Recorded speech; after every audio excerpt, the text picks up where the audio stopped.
Hello guys! For today's video, gagawa tayo ng iced coffee. Kasi meron po tayo dito coffee na parang pang-ice talaga siya ba? Kasi sobrang mahal na talaga guys. Kung bibili ka sa tindahan, lalo na sa, sa Starbucks, sobrang mahal po ng kape. So ang ginagawa ko po guys, minimelt ko muna siya sa hot water. Okay, hot water po talaga. Kailangan hot water. Tapos after that, lagyan natin ng ice. Ayan. After that ice, siyempre lagyan natin ng milk. Ano? Mix na natin siya. Tingnan nyo ang resulta. Sobrang sarap nito. Para siyang Starbucks.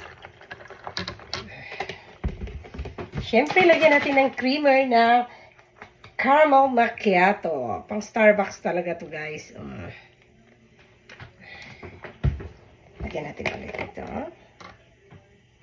At i-mix-mix lang siya, no? I-mekos-mekos. Tingnan mo, resulta. Ganito lang guys. Bakit ka pa bibili? Ha? Bakit ka pa bibili? Kung makagawa ka naman ito. Bili ka na lang ng mga creamer, at saka milk, at saka iced coffee.